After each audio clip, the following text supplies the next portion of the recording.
బేసన్ రోటీ prepare చేయడానికి ముందుగా ఒక బౌల్‌లో ఒక కప్పు శనగపిండి, అలాగే ఒక కప్పు గోధుమ పిండి తీసుకోవాలి.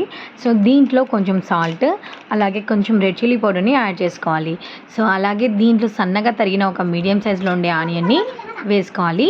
అలాగే మనం దీంట్లో కొత్తిమీర కూడా వేసుకోవచ్చనమాట. సో, అలాగే అలా కాకుండా పాలకూర అయినా, మెంతి కూర అయినా ఏదైనా ఉంటే అవి కూడా వేసుకోవచ్చు. సో, నేను జస్ట్ దీంతో మాత్రమే ఇలా కలిపేసి పెట్టుకోవాలనమాట. అంటే మనం చపాతీ పిండి ఎలా కలుపుకుంటామో అలా కలుపుకొని, సో, దీనికి కొంచెం పిండి అనేది వేసుకుంటూ దీన్ని చపాతీస్ లాగా ప్రెస్ చేసుకోవాలి. ఈ విధంగా ప్రెస్ చేసుకుంటే మంచిగా ప్రెస్ అవుతాయి. సో, ఏమైతే విరిగిపోకుండా వస్తాయన్నమాట. తర్వాత పాన్ అనేది వేడి చేసుకొని, సో, దానిపైన ఈ విధంగా వేసుకోవాలి.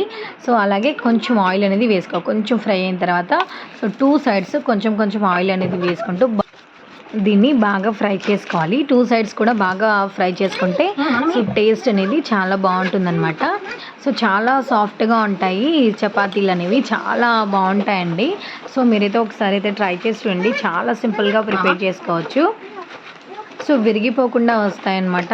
సో, అప్పటికప్పుడు తింటే ఇంకా టేస్ట్ అనేది చాలా బాగుంటుంది.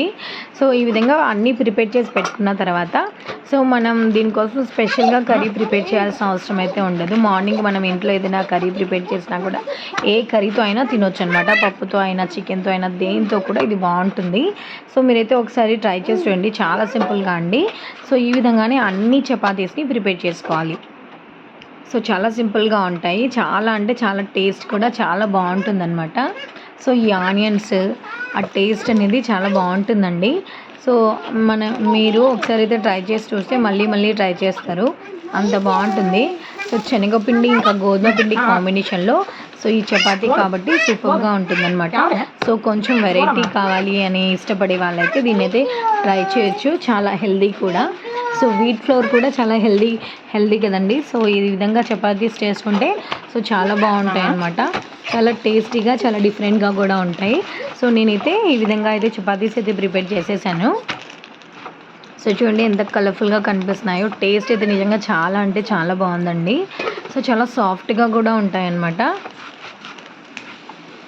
సో, ఫైనలీ ఇది ప్రిపేర్ చేయడం అయితే అయిపోయింది. సో, నేనైతే దీనికోసం స్పెషల్‌గా కర్రీ అయితే ఏం ప్రిపేర్ చేయలేదు. సో, మార్నింగ్ చేసిన చిక్కుడుకాయ కర్రీ ఉంది. సో, దాంతో ఒకసారి అయితే ట్రై చేశాను. సో, చాలా సాఫ్ట్‌గా ఉన్నాయన్నమాట. సో, దీంతో ట్రై చేశాను. దాంతో పాటు పప్పు కూడా ఉందన్నమాట. మార్నింగ్ చేసిన పప్పు కూడా ఉంది. సో, ఈ రెండిటితో అయితే ట్రై చేశాను. సూపర్‌గా ఉంది. ఇంకా పప్పుతో అయితే చాలా బాగుంది. సో, మీకు వీడియో నచ్చితే ప్లీజ్ ఒక లైక్ చేయండి. నా ఛానల్‌ని సబ్స్క్రైబ్ చేయండి. Thank you.